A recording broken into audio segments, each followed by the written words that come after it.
Sorry guys, I'm still trying to convert over to weatherwise here. It's not that the app itself isn't working, I just haven't really set OBS to do that. Hey, what's up, Torix? Crap. What's up, Isaiah? You're actually here on time, as you mentioned before, or you actually were here early. I just wasn't able to get to you. I'm in the midst of doing a lot of different stuff right now. Okay, let's see if we can get this. Okay, there we go. I don't know why it was doing that before. Sorry about that, you guys.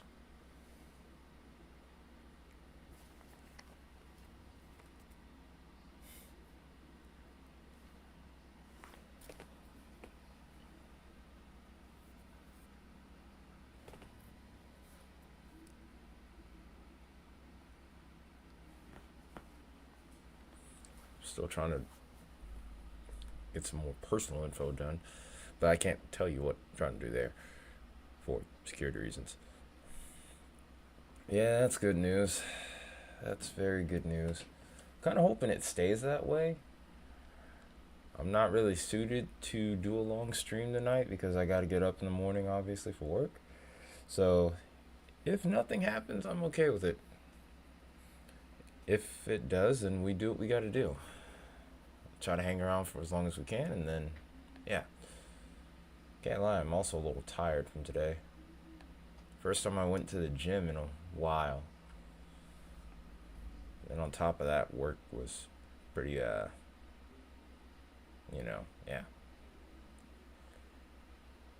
Huh? Do you consider a low chance for a SIG tour? Depends on what you mean. Or for which day, as of right now.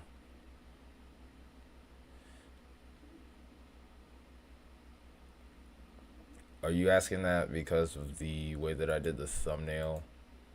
Because I was trying to differentiate which days, or try to figure out a way to differentiate the days.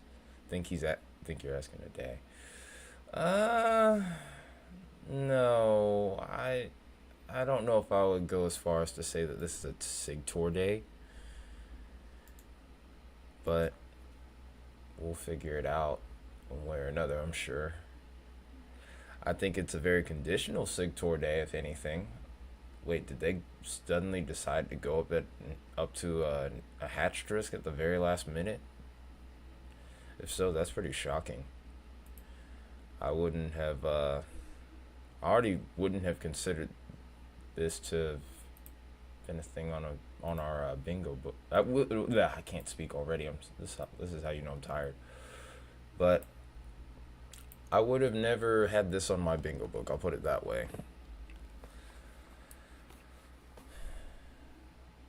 Yeah, it's just the lower levels of the atmosphere are a little bit saturated as well. So the question is if we can get any sort of like prefrontals, maybe some supercells to fire. It does seem like it's possible, but it's, like I said, it's a conditional threat at this point. So like I said, I'm really not sure what to make of it. I think it could go either way, though. I don't know thing is, I'm not sure if I'm ready to go full send on that threat, though. And just leap off that hill saying, yeah, this warrants a hatched risk. That's just my take on it, though.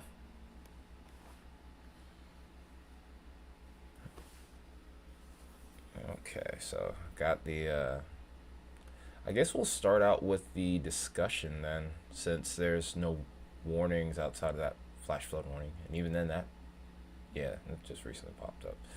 Still getting used to it. But we'll probably go with the discussion first, and then we'll keep weatherwise down on the bottom left corner of the screen. Like I said, because I'm switching over, I'm having to change all of this stuff over at once. So it's a little bit of a challenge here, trying to figure this all out. I almost kind of forgot how I even did this. Oh, wait. Maybe I can pull this off? Yep.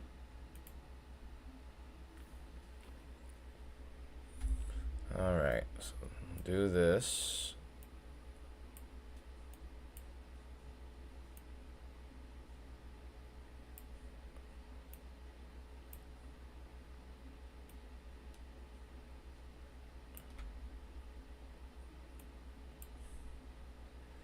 Eventually I'm going to get plus mode for this too. I'm hoping I can do it early next month.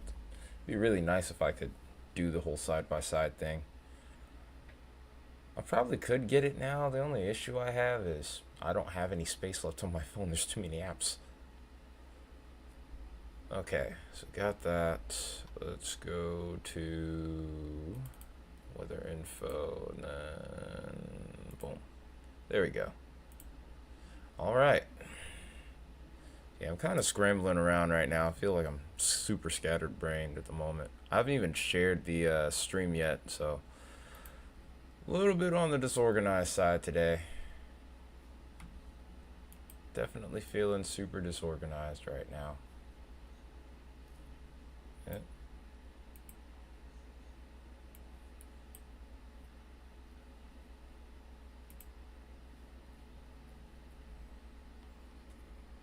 Okay, so let's do that real quick. Hopefully there won't be too much in the way of playback. Also, Isaiah or Torex, could you share the link on Discord?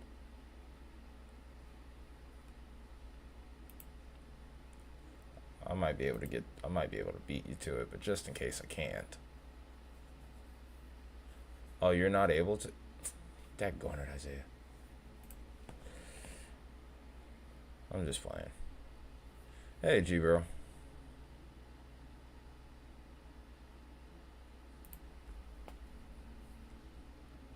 Oh, yeah, that's right. Yeah, y'all can't. Only I can post on the announcements. Oh, right. It doesn't even let you, like, look at it? That's crazy. Don't forget to hit that like button, by the way, guys. Alright, well, I'll take care of it then. No big deal. I wonder what I was thinking when I did that. I don't know. Alright, shared there, shared on Twitter. Alright. Hurry it up, hurry it up. I don't want to look at the brain rot on here. And no, I do not want to subscribe to X or Twitter, whatever the hell. Anyway. Okay.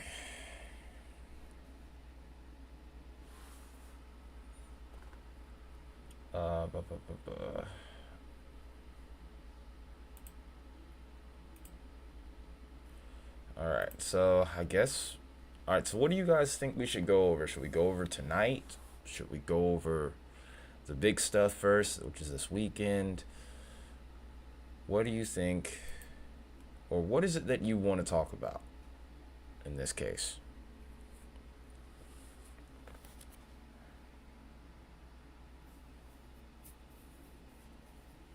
I mean, I could do just about all of them. I guess that'll be the voting poll then. You want to go tonight too?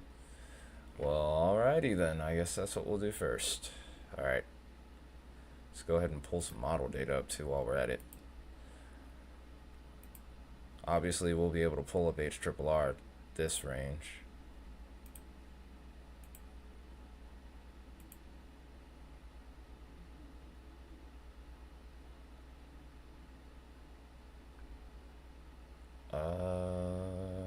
Alright. Can't lie. I need more practice with covering the Northwest because it feels weird whenever I try to do the little zoom in thing for that region, especially when it comes to the upper air maps. So it is a bit of a throw for me. Can't lie. But starting with tonight, I could make a joke and say the red corner and the blue corner literally because, well, we're actually in the corners of the country. But that being said here, they update them once a day, Isaiah. Typically, it's once, maybe twice a day. As we get closer to range, towards like maybe 4, you might get 2 updates. But usually by that point, not a whole lot will change. Typically, if there is something notable, then well, obviously we would see it. But I think we get maybe 2 updates a day at maximum. Oh yeah, the orange Sharpie.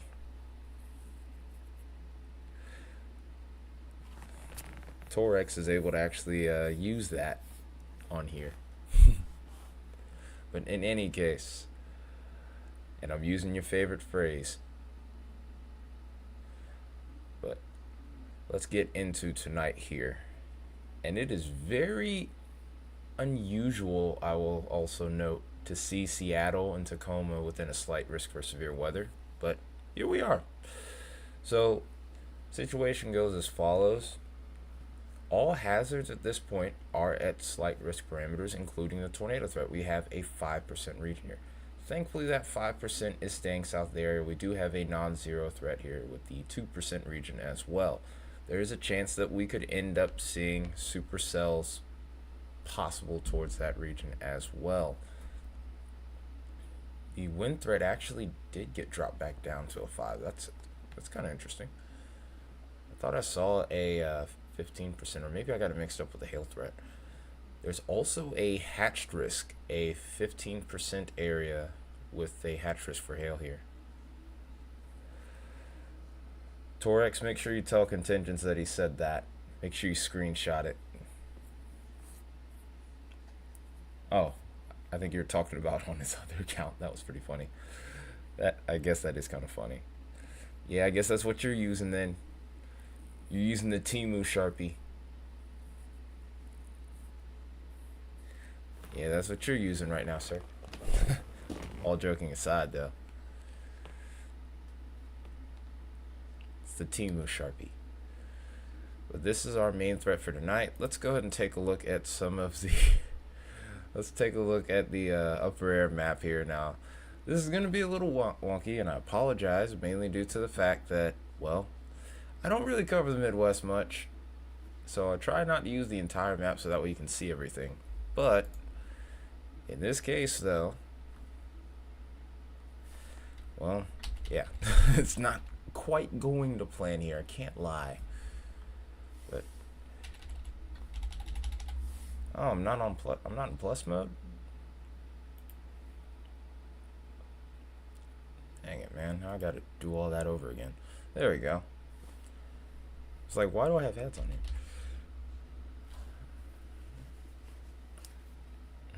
here?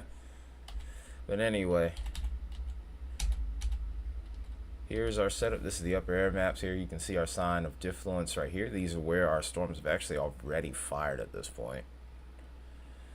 So what we'll have to pay attention to, of course, the storm motion. I would expect them to be moving to the north at this point. I don't expect this to be a long duration event necessarily. I think we're going to just have a few isolated cells here. The interesting thing about the Northwest, and this is also another reason why it's a big throw to cover this area for me sometimes, is the fact that we actually won't be able to see the 850s here because of the increased elevation. So the big wild card in this is, what will we have in regards to gravity waves? You see, there's going to be mountains over here just beyond the coastline here. So depending on how that gravity wave interacts with this trough, this is where our tornado threat's going to be the highest. Of course, that's going to be more over towards the valleys. So all I'm saying is, this region here, just inside this small corridor where we saw that 5% tornado threat, a lot of eyes are going to be on that. I think there's an opportunity for a pretty photogenic tornado even, I would go as far as to say. Obviously, as we get late into the evening, the overnight, dynamics start to go away. Yep, that's right, the Cascades.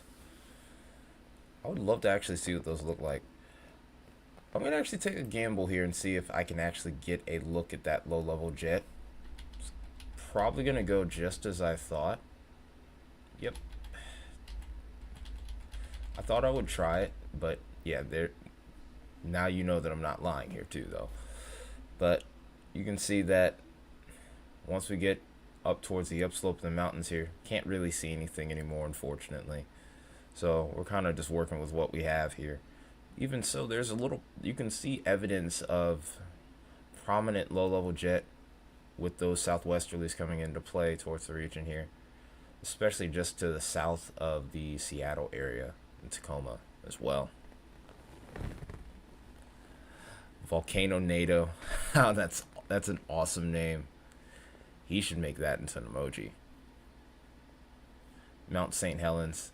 Yes, that's probably what he's making reference. No, no, no, he's not making reference to St. Helens. He could be making reference. Well, it could be either Helens or Rainier. It could be either or. I'm kind of thinking it's St. Helens, though. It's one of the two.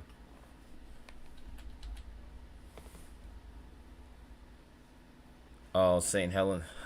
Yeah, that is a lot to try to fit into an emoji that's 32 by 32. So, not necessarily your fault, just tough situation. Trying to do a lot with a little. Yeah, those are the only two I really know of as well. I'm not a volcanologist, unfortunately. Okay, let's go ahead and see if we can even get a good look at the moisture here. Oh, we actually can. How about that? Now here's something interesting and something that you don't see very often over here as well. We have 60-degree dew points over here in the valleys as well. So we have ample moisture available in the lower levels, which is somewhat rare, I would say, for this area. Not super uncommon, but during this time of year, it's not very common. I guess I'll put it that way.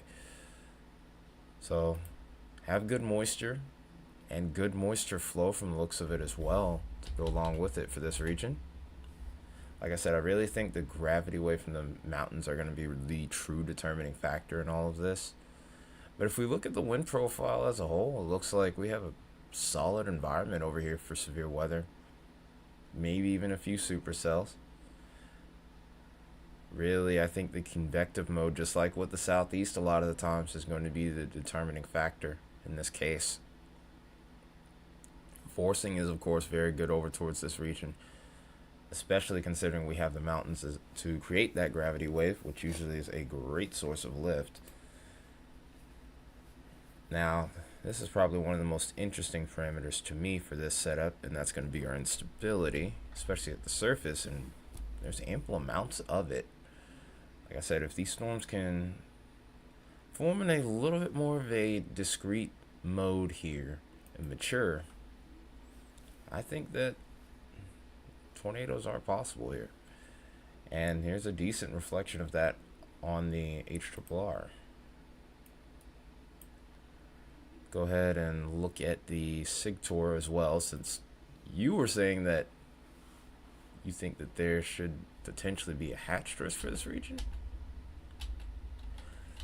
There is a small little pocket right over here where we're at the 2.4 range. Let's see what this has to offer. Yeah, that's not really showing me a whole lot. Yeah, I think that 5% is probably the right call. I think 10 isn't really needed for this setup tonight. Hey, what's up, Emmanuel? Tired, very tired. But I'm here. And we already know what the topic is, of course.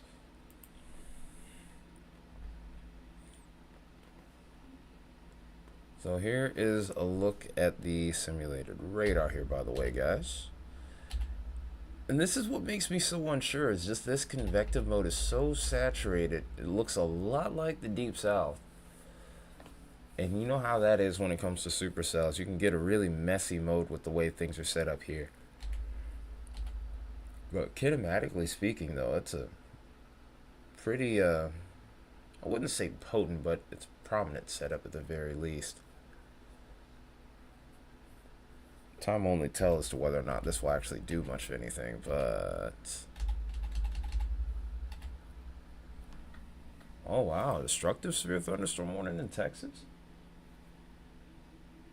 Okay, let me go and pause this. I actually want to take a look at that. Oh, wrong one. I think this is three. This is the one that's the 3-inch hail. Nope, that's a different one.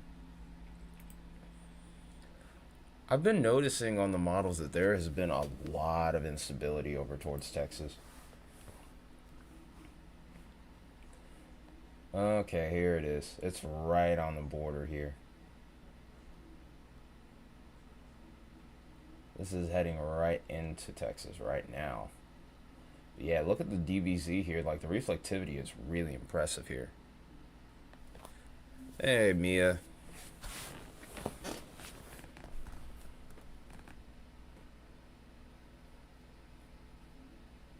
Do I have two windows up?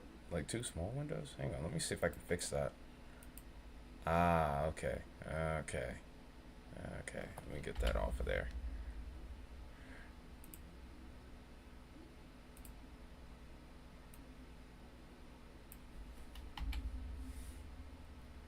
Oh, so that's what it was. Had a camera feed on there that I had somehow sunk up with weather-wise. That's pretty funny. I have nothing to do with that, Mia. Stop trying to blame me. Besides, Mother Nature's angry with you. That's what it's really saying. You've done something bad. You've done something bad. And now you have brought bad juju to your area. Anyway, though, let's get back to the model data.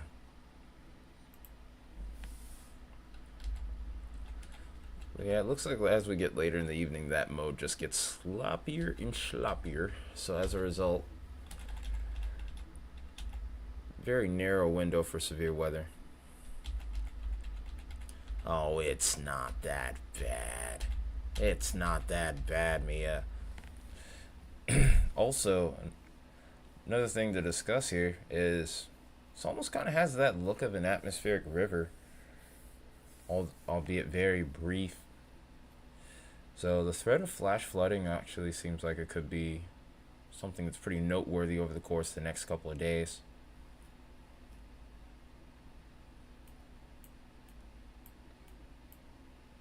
Checking our watch box, nothing going on there.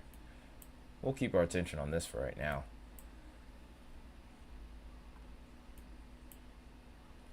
I also want to take a quick look at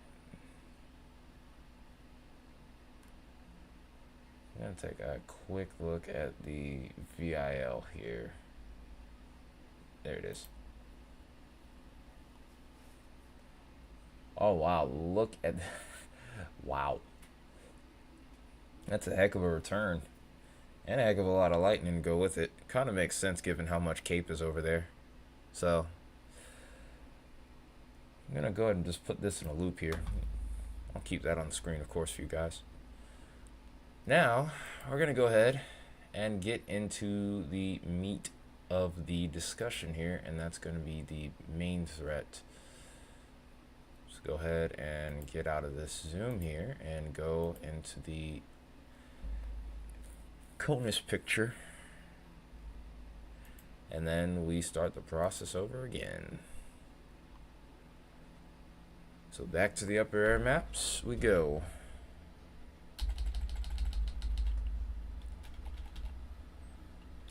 So of course this is our first trough here. This is not really going to have anything to do with our severe weather setup in the short range, but this is also going to help set the stage for the next trough to come in. How you got your helmet for severe weather? Nice. So Sunday afternoon is where things kind of get spicy over here. Ohio Valley looks like the point of interest right now, maybe even into the southern parts of that region. Tennessee Valley could be also an extra point of concern here. So anywhere from the Midwest into the deep South and the Ohio, as far east of the Ohio Valley and the Mid-Atlantic over the course of not Saturday, but Sunday and Monday here is where I'll be on the lookout for severe weather. I can already even see some short waves popping up in the far upper levels of the atmosphere past 18,000 feet. This isn't the range I usually will look for it. Torex is salty right now. I'm so sorry. But then again, could be worse. You could probably you could be Isaiah, who's always looking for severe weather and then gets salty whenever he's under a risk and gets nothing. I'm sorry, Isaiah. It's just so easy to pick on you for that. I can't lie. It's funny.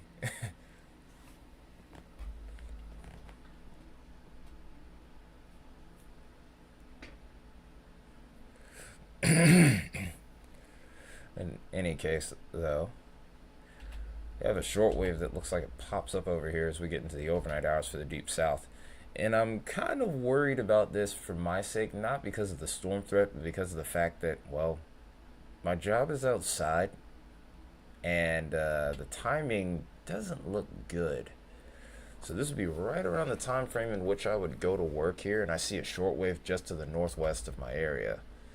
So either it would be a short day or there would be no day of work for me. So yeah, kind of sucks. Hey,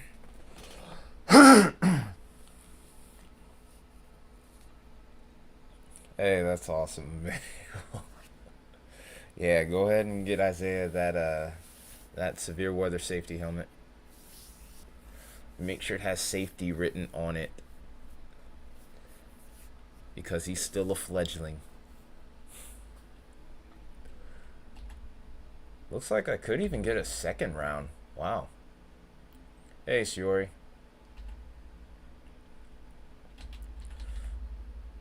It does look like at least after Monday, heading into Tuesday, the threat is definitely over finally. And the cool thing is we're also in range of the Euro now, I think, as well. So we'll probably look at that in a little bit.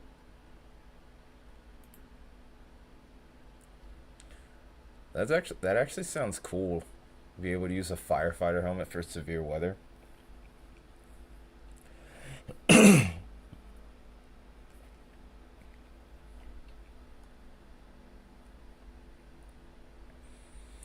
Dang it, I wish I had a rig set up for my vehicle so that way I could chase on Sunday. I can't on Monday, can't lie. Aww. Okay, so here we are looking at Sunday. This is where we would actually see our short waves, and wow, that seems like it actually gets started pretty early here. We might even have an early morning MCS around the Midwest, especially towards the Ozarks. So around that quad state region, we'll have to watch out. By the time we get towards lunchtime, I think things really start to pick up. Trust me, I know, Emmanuel, and I'm not looking forward to it, but I know that if I chase, you guys might be upset that I wouldn't be able to live stream it, so that's the only reason I'm holding back on that. Well, that and my vehicle needs a little bit of maintenance.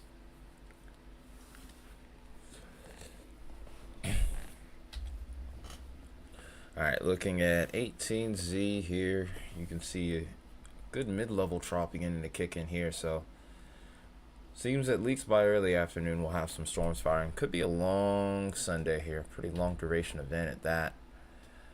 Emmanuel, looks like your area might actually end up having a shortwave popping up between early to mid-afternoon for the region. Then over here towards Kentucky, there's a few others to go with it.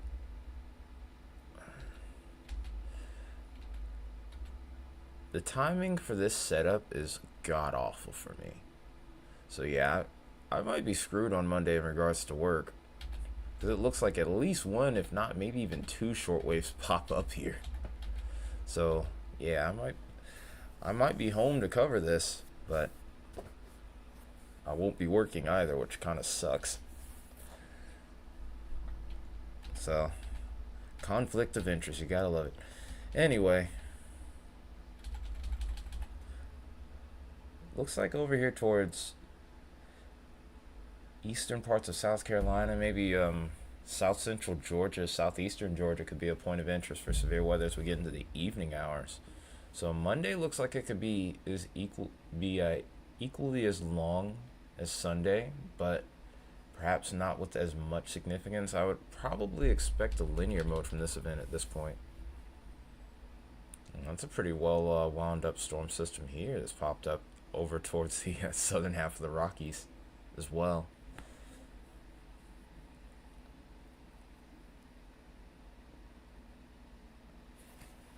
Yeah, y'all should be good on Saturday. At least that's what I would think.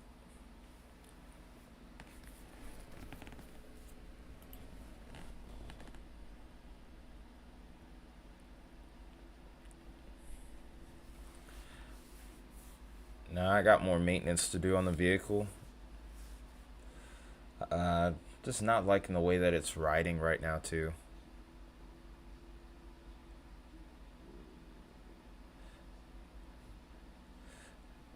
I should make a joke and say that I wish you would get it under enhanced risk because you're speaking it into existence, but I'm not gonna do that. But if you do keep saying it, eventually it's gonna happen. It's just like I've been telling one of my coworkers at work that's new. Like he keeps saying, "Oh, what we look at like, could it be a 3 o'clock day?" It's like if you keep speaking it into existence, it's gonna happen. So mouth shut, unless you want it to happen. Mouth shut unless you want it to happen. Let me go ahead and take a look over towards the northwest. Okay, everything looks alright still. This is going to be heading right into Rio Grande City, that storm. And I guess you want it to happen again because you keep talking about it. Ah, okay, come on now. There we go. Alright, so let's see what 330 has to offer us. I find it almost ironic in a way that the date of this is 330, especially considering the fact that I covered that 331 event nearly 2 years ago to the day of this setup. And then there's another severe setup on 331 itself. Dang it. The one time that Baconator and Contenders need to come in on cue, because they were there for that. I think that was one of their first times being moderators on the channel. Or was it 327? So many streams, it's all blending together.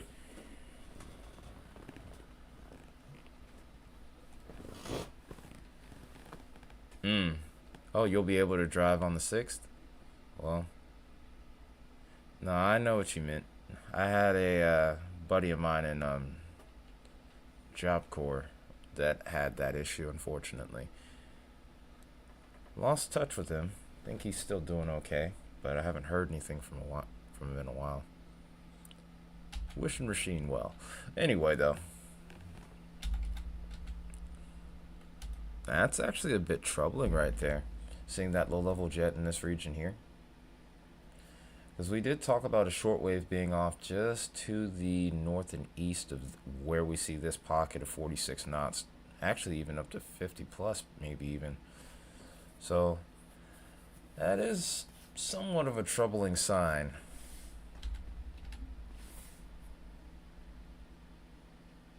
Do see this little area over here that continues to kind of maintain itself throughout the day. So yeah, it does look like it could be a high yielding type of event, at least from the kinematic perspective. The moist sector looked pretty good from the last time that I looked over weather models, which was earlier this morning. I haven't looked since. I've honestly had my hands full. There's still other stuff I yet have to do after this stream.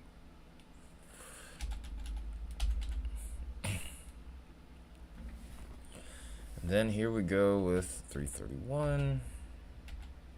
Yeah, definitely, just from looking at the low-level jet map, I can see that 331 looks more like a wind event, more damaging straight line winds with maybe embedded tornadoes possible, just from that look alone. So I'm not too worried about an overall supercell threat at this time, but as we know, things can change pretty quickly, especially considering we're still well beyond the 72-hour mark. Let's go ahead and get a look at the dew points here. I'm going to be fancy today and go with the wind barbs for you guys too. Ooh. Alright. I kind of feel like a douchebag the way I'm joking around. I'm going to stop that. But all tomfoolery aside here, it's kind of what I mentioned, just like what I was referencing before. We have a abundant, and I mean really abundant moist sector. And it's also really interesting occurrence that you're seeing over here as well. You're actually seeing a little bit of moisture damming over here towards the Appalachians to go along with it. So this region right now, as of this time on Sunday, which would be early afternoon, by the way, it looks like we'll still have dew points in the mid-50s, but we can't seem to get into the 60s plus.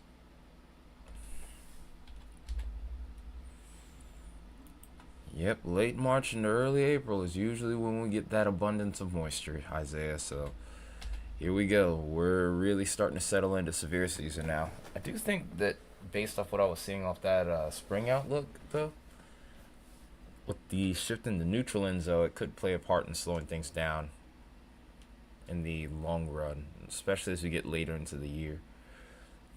But also, I think a few changes with the blocking high could still keep us in business even into traditional tornado alley.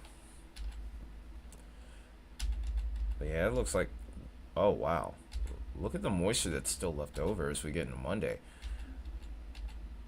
It's probably one of the first times I've seen on weather models where you just continually have Gulf moisture just pumping in here. And it really, holy cow. I'm not even looking at that. I'm not even looking at our severe event anymore. And then you can already see a new surge or a moisture nose popping up over here towards the southern plains as we get from the April 1st to 2nd time frame. So that might be another one to watch. And then there's other dates beyond this point that we could be talking about as well here. If you want, I could talk about those as well, but obviously we got to get through the 30th and 31st.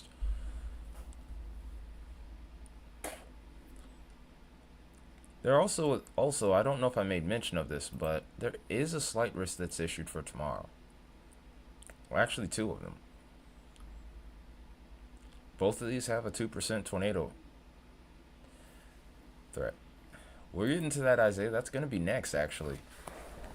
I thought you would notice the order in which I've been doing these the last few times. We start out with the wind profile, and then we follow up with the dew points, and then onward to the Cape.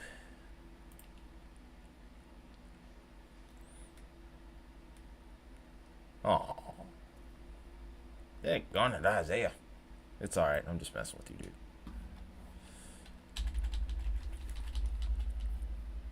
By the way, here's that observation I made over towards Texas the other day where we were seeing those surface Cape values above 1,000.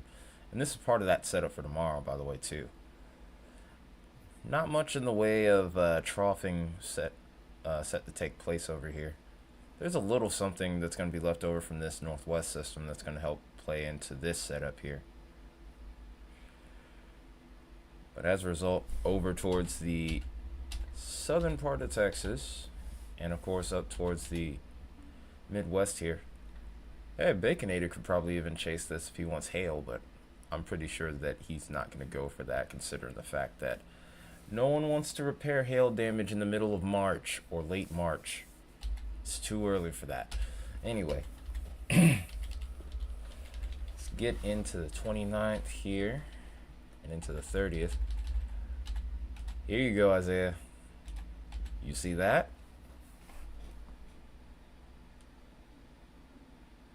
That actually looks pretty solid if I were to say so myself.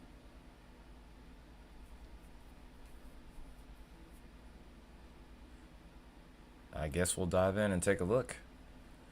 Low level jets was decent over here, I would say. Hmm. I don't think we peak out towards this region until a little bit later. I'm gonna actually go to the next scan here. Yep. Okay, that's just about what I expected to happen there. That low level jet kind of ramps up after sunset, so that's the time that you would need to be watching in particular. Hour 102 for right now. Because it's usually around OOZ where we start to see that low level jet kick in towards the region, towards our region, even though technically you're still in Central Time, I'm in Eastern. But yeah, right around that sunset time frame, OOZ maybe to O3Z is when we see that peak. But looking at the parameters here, storm's elevated. Hey, what's up, amputee? Yeah, as a storm's elevated for you, the LFC is a little high, but I think it could be brought back down. Lapse rates are actually really good for your area as well, so brings that hail threat up as well. So tell your grandma to hide the car in the garage again for Sunday night. Make sure the car stays in the garage if you got one, or just like put it under an awning or something. It's a cape from 0 to 3 kilometer range. Ah, crap. I would say hide it under a tree, but there's really not much refuge there either. So, I don't know.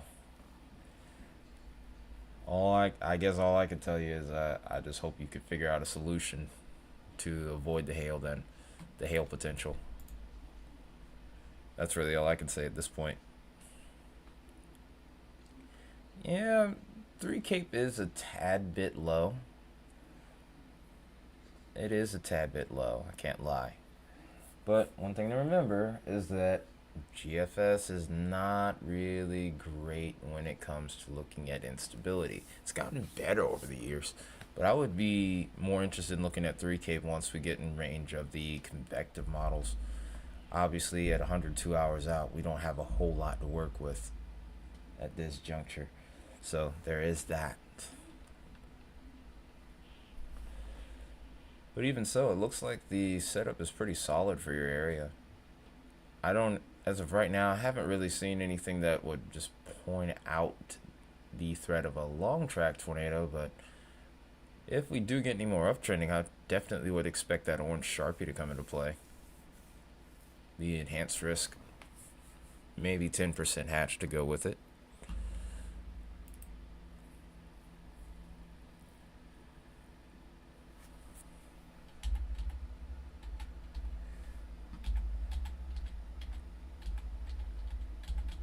All right, amputee, you do need to. We are going to be watching your area, so I don't want you to panic. But we are going to be watching your area early Sunday morning. I don't expect anything major to come out of it, but you are under a slight risk for right now.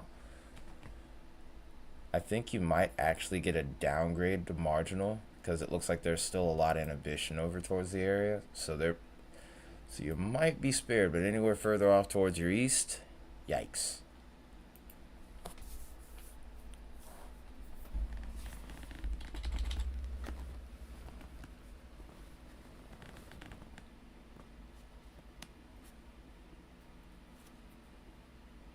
No, I saw what you had said. I just ignored it because it wasn't important. I think it's going to stay east of you, though, as of right now. Of course, you know I'm going to keep you updated with any changes. So, try not to panic. I know it's not easy.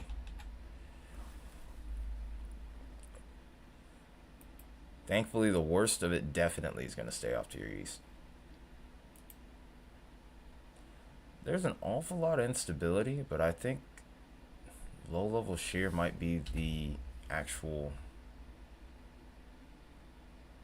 It might actually be the fail parameter here,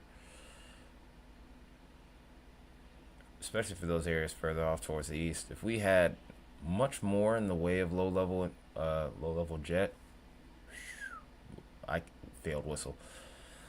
Man, Could be a long. It could have been even. It could be an even bigger day. Not to say that it can't uptrend even, but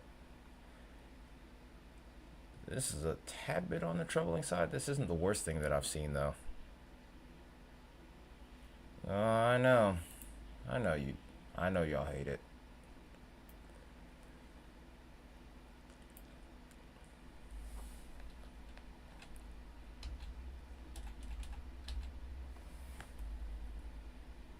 Okay, let's look at the delta here. Let's go with this too.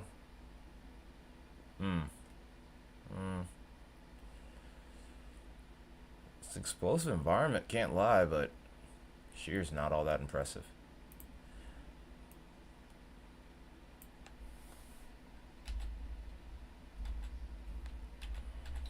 Alright, let's look at day and looks like my area stays relatively low on the instability side of things. Let's click this and see what we got, but that doesn't look all that bad. Instability's low, elevated storms, hail threats low, lapse rates are trash. Decape is low, so this is gonna be a big rainmaker, so it seems like it would kind of suck in regards to work. Might be an L right there for me. Well, worst comes to worst, at least I'll be here to live stream. Look at the amount of cape over here towards Houston and Galveston here. We're getting nearly 5,000 joules per kilogram possibly. There's probably an area that does hit it here. If I were to like zoom in real tight on this. Hey, Maddie. Okay, 4,300. Very lucky that we do not have much in the way of low level winds. Good to see you too. It's been a while. It's that time of year where we get really busy here on the channel.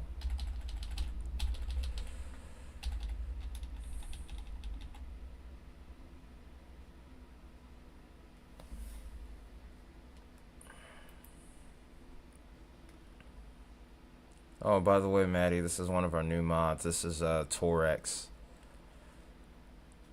Actually has his own channel where he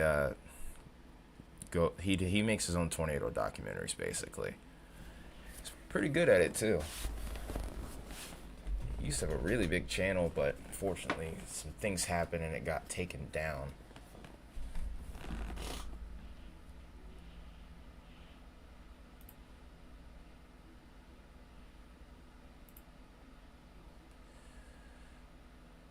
Yeah, if you could give him a sub, that'd be awesome.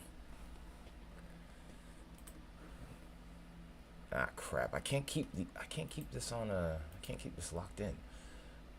Which one, Isaiah? Because I need to make sure that you're on time here, so that way I know which one you're talking about exactly. Torex, if you want, you can feel free to drop your channel link. It's cool with me. Pin it if you want, even. I was looking at two of them. I think I was looking at the Monday setup though.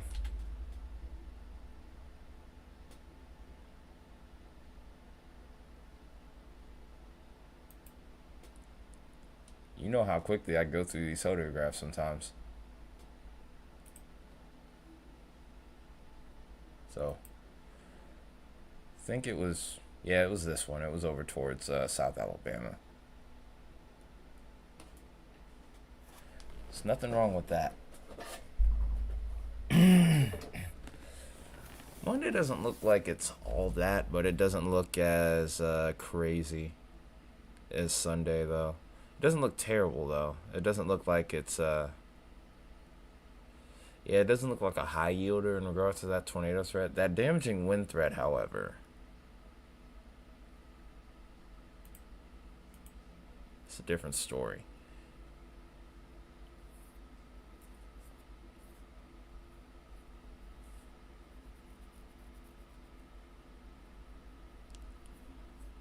All right.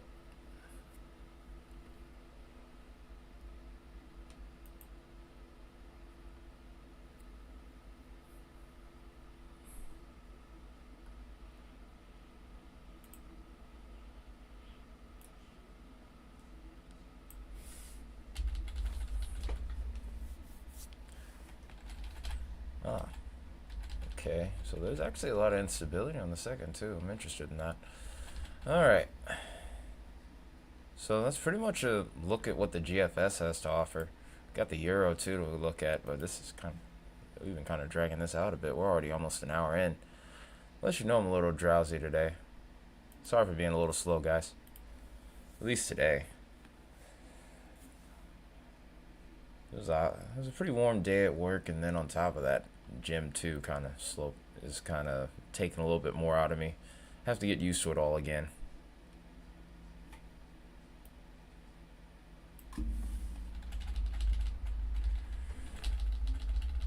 Okay. So in recent time with this setup here for the 30th and 31st, the Euro's been the more aggressive of the two global models that I've been looking at. The progression is a little bit different too, so I also think that plays a factor into what the final outcome we end up getting out of this.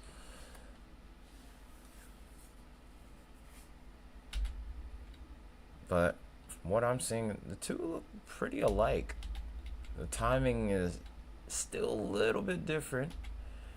I still think the Euro has the more aggressive outcome still at this range. I like the angle of that trough a little bit, or actually, I would say that I don't like it.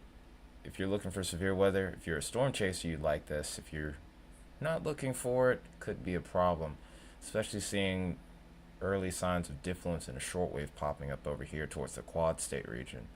So pay attention to this one, Isaiah. I think this is a more interesting outlook for you if we go by the Euro here versus the GFS. Also for the Ohio Valley, it looks like there's a shortwave that pops up here too. But of course, this looks like a thing. But this, is, of course, is not the altitude that we would look at that for. We would look into the 700s. I'm also rolling the dice here and hoping that somehow I can maybe get work in on Monday, but yeah, it doesn't look like that's happening. It looks like Monday I'm screwed. I was hoping. I was rolling the dice there, but unfortunately, it looks like by the time we would start the work day, shortwave pops up over my area. More than likely, yep. Oh yeah, that's clipped. That diffluence over my area means that there's going to be storms here. That's right around the time that we will be starting work, so unless we could get the storms in pockets here, I'm probably not going to be working Monday. That hurts. I guess I'll let the guys know tomorrow. They're probably all going to be like, I bet a few of us are probably going to be super bummed. But in any case, as we get later into the day, looks like thread, of course, shifts kind of like where I predicted previously over towards South Carolina, maybe eastern South Carolina, and then southeastern Georgia. Seemed like a point of interest. Still might watch this area over here towards southern Alabama as well. Maybe chances for something a little bit more discreet. Forcing doesn't look like it's all the way there, though. So, a lot of questions regarding that. If that trough had managed to get amped up, then we'll see.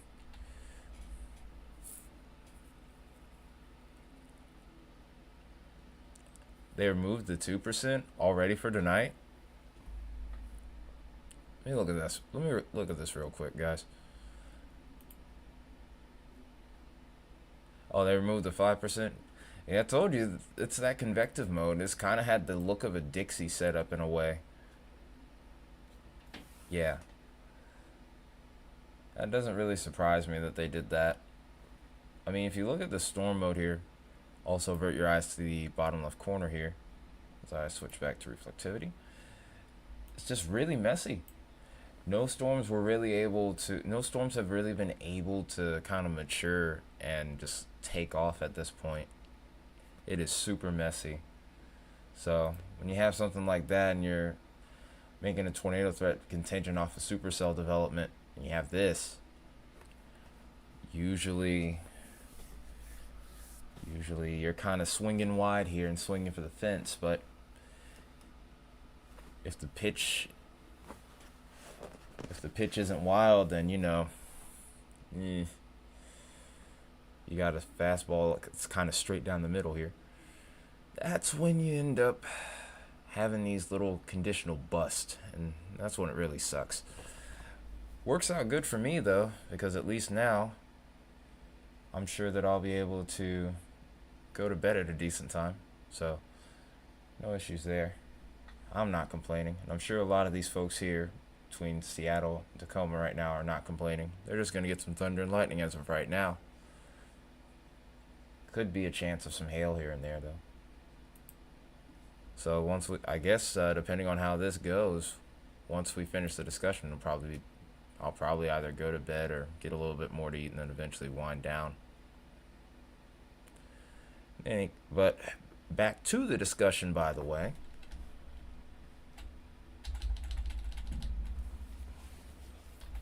Here's a look at that mid-level jet and some things to make note of here. Shortwave's already popping up over towards Arkansas by this point, especially towards southern Arkansas. I really think the point of interest at this point is going to be the Quad State region. Maybe over towards West Tennessee in particular. Maybe just around or maybe north of Memphis right now. Areas to the east are going to have to watch. But that could be the point of initiation, I would say.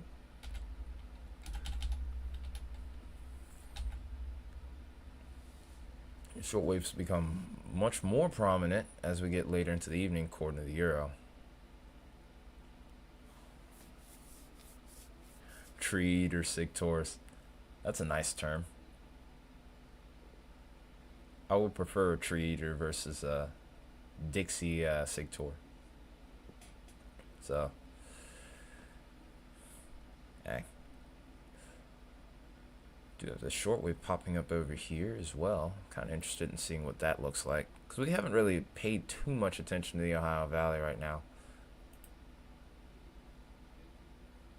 Dixie Normus, no, you missed with that one, Isaiah. I hate to say it. You missed with that one, and that's also a pause too at that. So, you know what? Just for that one, get wrecked. Get wrecked, sir.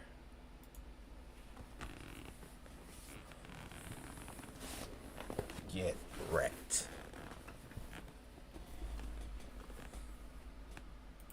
Environment over here towards the not northeast, but the Ohio Valley, not looking all that impressive. At least in the short term. Yeah, it wrecked everything. But that's what's funny about the that's what's funny about timing people out, is the fact that it does that. Makes it worthwhile.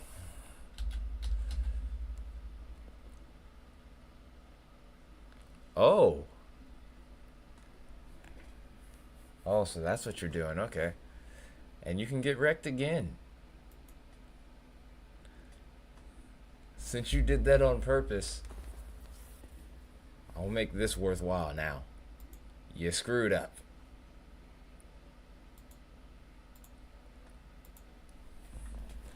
Before I was being nice. Now, really get wrecked, sir.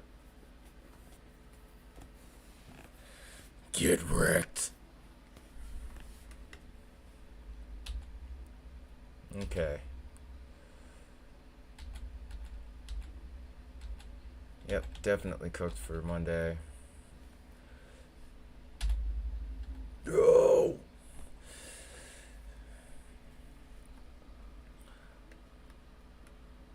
Okay, and can I take a moment here to rant, by the way? Because there's one thing that I've noticed in recent time that has really been working my nerves here. And it's it's a couple of states where I have this problem in particular. And I can't take anymore.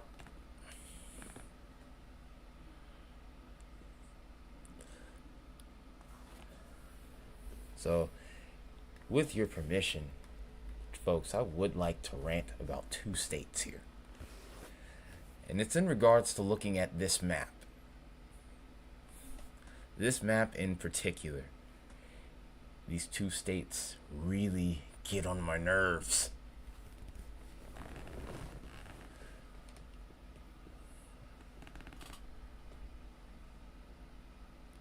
No, no, Alabama. Well, actually, let's include Mississippi in on that. No, well, no, Mississippi's all right. No, the two states where I want to rent the most are is Kentucky and North Carolina. Why? Why? Why do you have to have state borders that almost look like shortwaves here? I don't get it. I've tried to look at this shortwave over here and I can't tell if it's here or here, and then it's the same thing over here. Make it stop.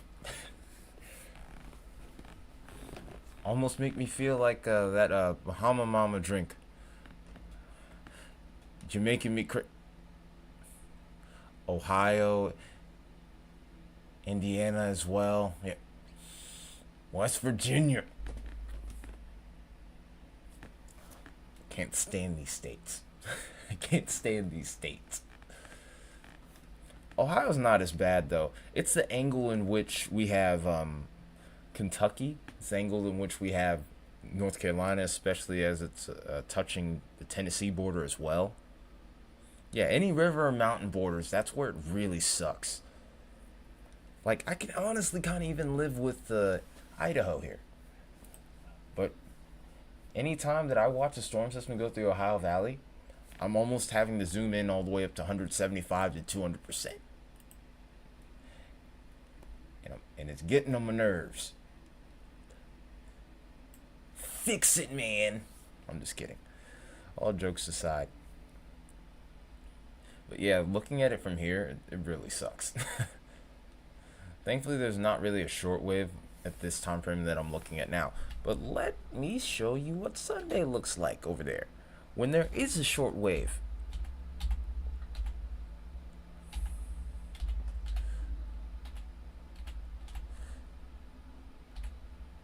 This is when it gets bad.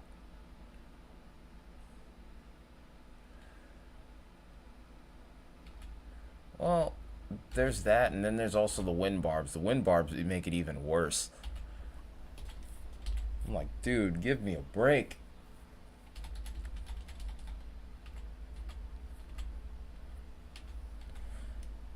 That's alright, though.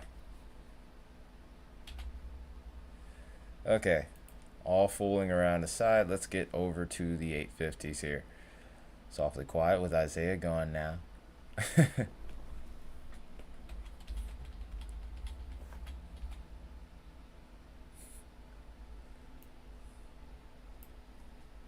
Oh, and he tagged me on Discord too.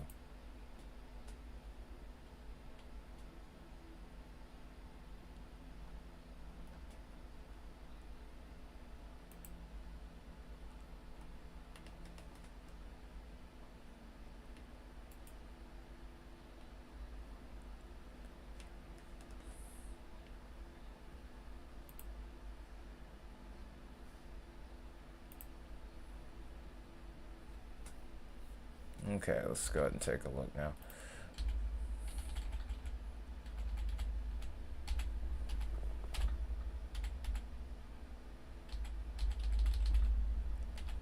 Seems like it's almost a reinforcing shot of low-level jet, or really just a reinforcing trough that kind of comes in here. Kind of reminds me a little bit of the setup from the Pi Day weekend, but kind of... Oh, you thought you could come back. Oh, you thought you could come back. Okay. Get wrecked again.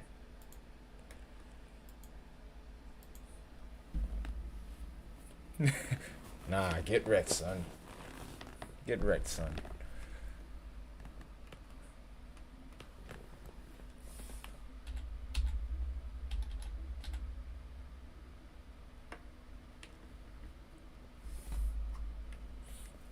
Anyway, though. Yeah, it definitely looks like at the very least, though, the Euro has a little bit of a time disparity from the GFS, about 3 hours of difference, but even so, definitely looks like that sunset, maybe overnight time frame might be the point of interest.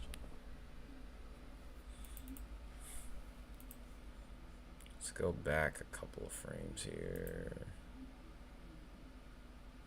Seem like the other parameters just don't seem like they come together as well.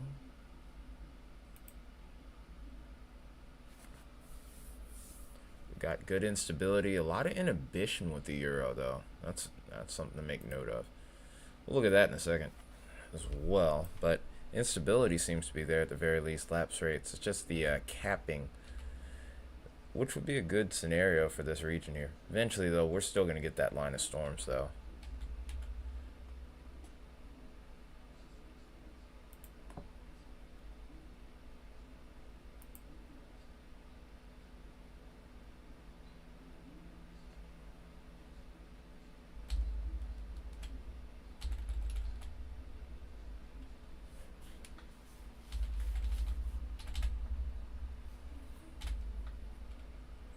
Well, one thing about the Euro, it's in good agreement with the GFS on one thing. That's for sure. And that's the dew points. Dew points are looking really good. All right, Torex, have a good night. I'm not gonna be much longer either. I'm tired as can be as well, so I'm gonna try and speed this up so I can get ready to go to bed. I feel like I'm fumbling here. Yes, you are back. What did you do? You hit that for 60 seconds straight? Should you get wrecked again? I know there's not many people left in chat right now, so I need to hurry up and finish this.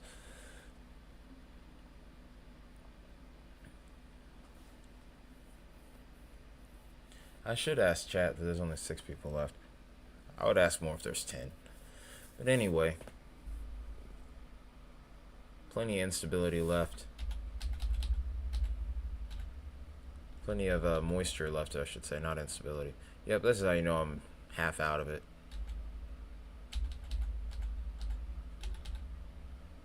Got a good moist sector left over, even as we get into mid-afternoon Monday, even towards my area.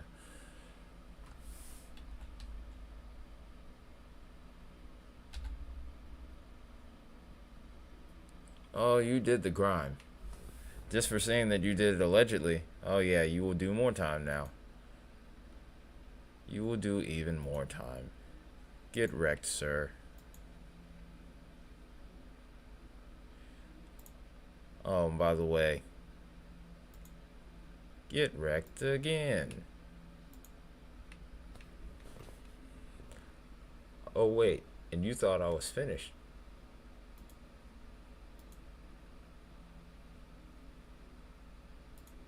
Get wrecked once more.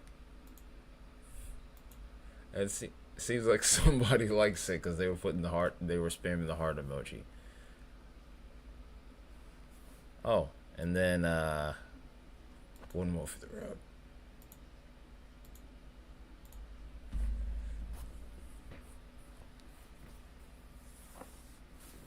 Get wrecked.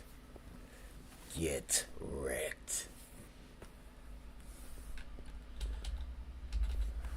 Alright, so now that we know the deal with the moist sector, let's go ahead and get the mixed layer cape here. We'll also take a look at the inhibition here, the CIN, so that way we get a good idea of just what exactly these storms could be up against. Because GFS didn't really have much in the way of a cap involved with it. The Euro is really the first one that has shown any sort of sign of inhibition here.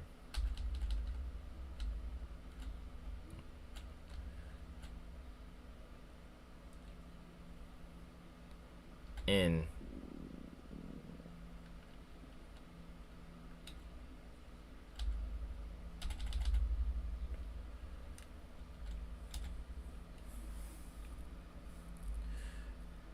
we're going to look at the precip rates in just a little bit so we can get a good idea of what to expect here. So I do think morning convection could be a factor, and we know that could go either way. More often than not, we know how that goes, but typically, during this time of year, we can get those outflow boundaries, and then that can turn into its own problem.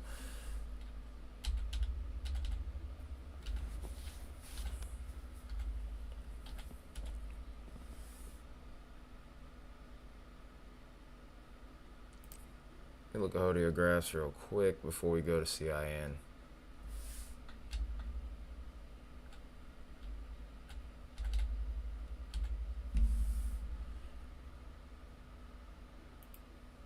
Seems like the Euro kind of wants to make this into like a bimodal event in a way,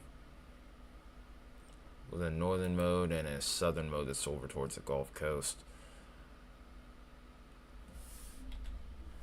Biggest disparity between the Euro and the GFS is definitely timing, though. It's undoubtable.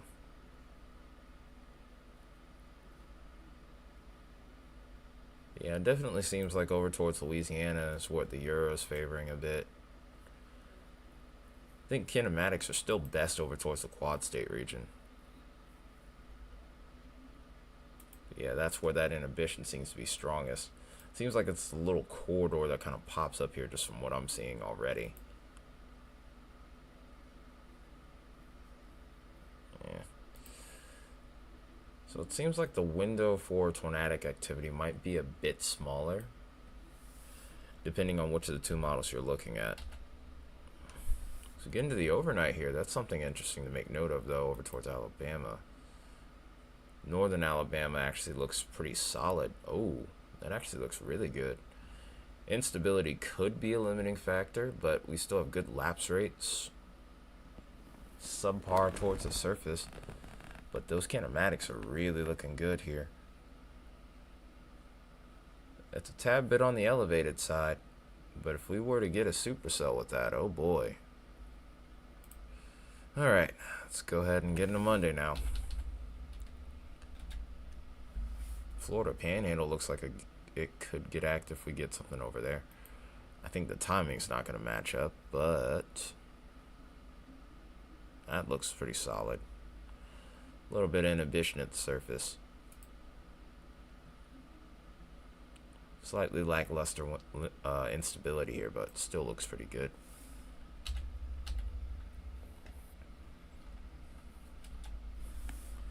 Have to watch New Orleans for a second day in a row. But it looks like at this point we're dealing with more severe parameters, more damaging winds than anything else.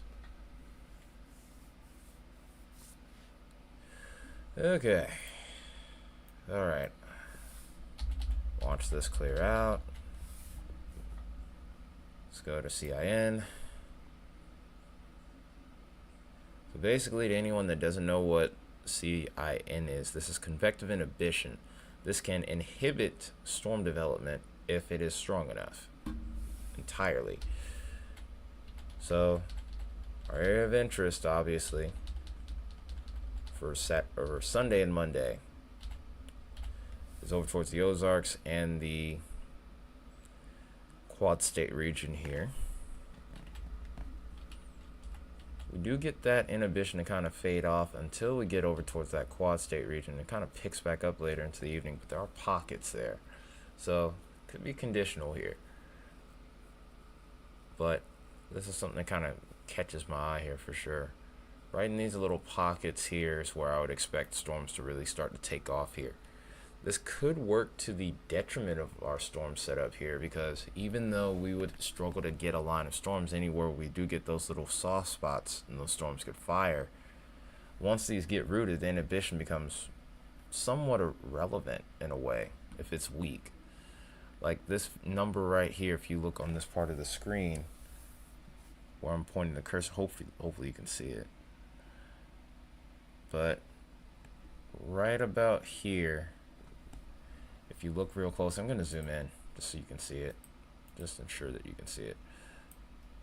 This number right here, the negative 124, that is convective inhibition right here. So the greater the integer or the lower the number, the better, the stronger the inhibition is. So this would still be considered relatively weak. You get those higher numbers up to like 200, 300, then the cap's pretty strong, typically. So if we get a storm to fire and it moves into this region, it's not really going to do anything to stop it. But a storm trying to form in this region, however, different story. It's a little bit more of an uphill battle. There are other parameters in play that could help overcome this, but for the most part, I'm thinking that if we get something to fire and it heads over into this region, it'll take advantage. Kinematics by this point, though, still aren't all that impressive. Go back to the typical view that I have here. Boom. So anywhere around the Quad State region over towards the Ozarks, we'll have to watch that area and see how things progress with that.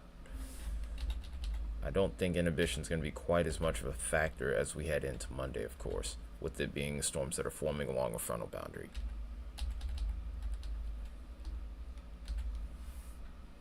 Okay.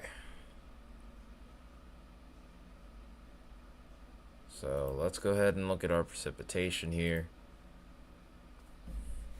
Also, to answer your question, Isaiah, from earlier, I do think morning convection will play a factor here, but I really think that it's going to be a temperatured version, because when I was looking at the lapse rates of that last sounding, there was a little something going on towards the mid levels in regards to that. Lapse rates kind of fell off in regards to their steepness. The upper levels were steep. The mid levels they kind of dropped off to like a 6.9, but everywhere else it was like a 7 and an 8. So definitely a sign that there is a little bit of a capping inversion occurring there. And then on top of that, just looking at the temps and the dew points is always a good giveaway as well.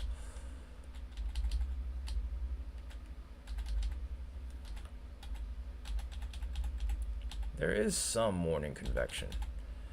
Looks like it remains rather light based off GFS here. I do see some morning to early afternoon activity from my area, with the greatest threat, of course, being overnight and early morning for mine. Looks like we get a linear mode early according to the Euro here. Not much in the way of supercellular activity. Oh, look at this line segment that pops up here too to go along with it. If there's going to be any sort of moderate risk, it would be for damaging winds based off what we're seeing on the Euro, because these all look like a textbook example of bow echoes here. May even see a derecho with the northern mode. Wow. And then here's the bow echo potentially popping up over here for the deep south here. This kind of breaks down, interestingly enough, as we get later into the afternoon on Monday for this region as well. So, curious to see how this would pan out, but if we could get a couple prefrontals with this, there's still somewhat of a remnant wind profile left over with this, so that could be an interesting situation popping up here. Let's make the comparison with the GFS, and then we'll go on from there. Something flew in here.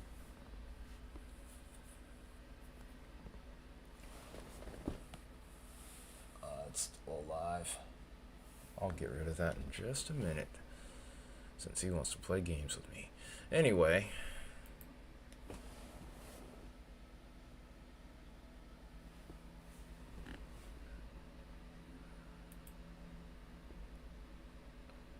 Okay, so GFS looking pretty congruent in comparison to the Euro. At least starting out. This is where things might start to differ, though. Initiation time's a little later. I'm seeing less in the way of a linear mode, more broken segments here, so this kind of leans into maybe a little bit of prefrontal development, maybe even clusters. Still, convective mode might be a limiting factor with that as well. As we go into the morning hours, Monday, yeah, that looks so clipped from my area. Eventually we go into linear mode and we end up staying there, so. Gotcha. Kept on wanting to try me. And look what happened to you.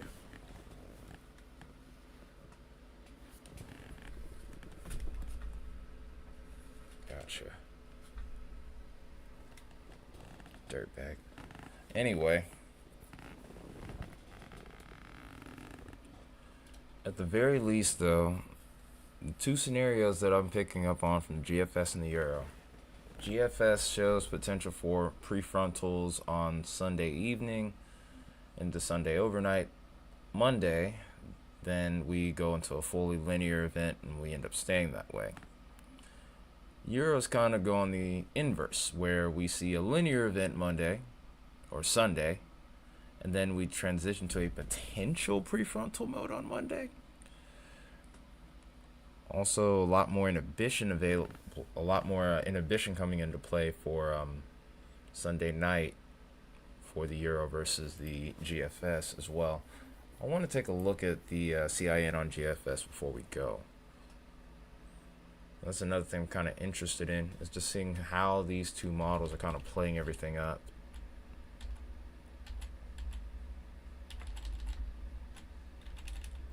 Yeah, inhibition's almost non-existent in comparison to what we had on the Euro. So many different holes there. Everything's behind that frontal boundary. And of course, it really starts to drop off by the time we get into Monday.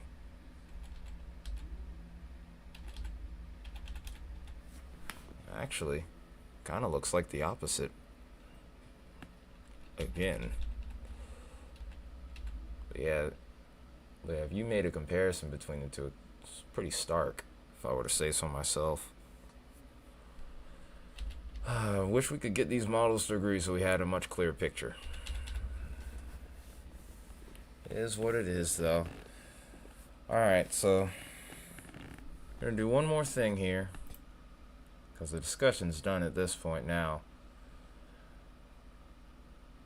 We had a conditional severe weather setup for today across the northwest. We had that on the bottom left corner of the screen. We're about to take that radar picture into the full here.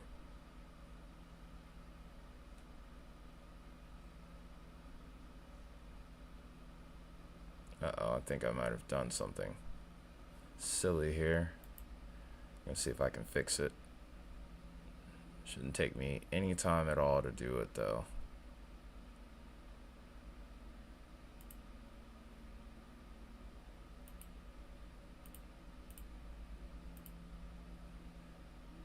There we go.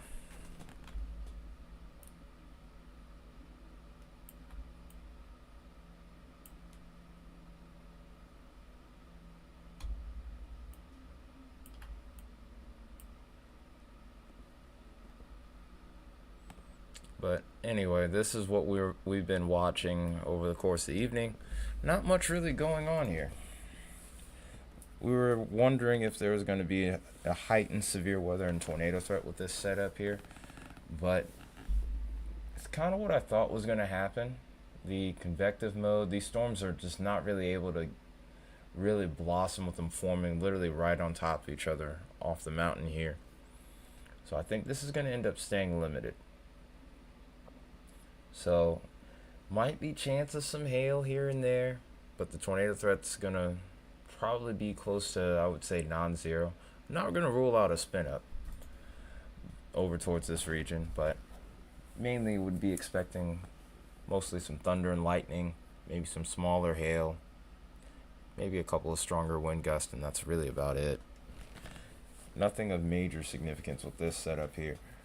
We'll be putting a lot of more of our energy into Sunday and Monday here. But with that in mind, we're going to call it a night here. Appreciate you all tuning in, and I will see you next time. Well, probably will be tomorrow.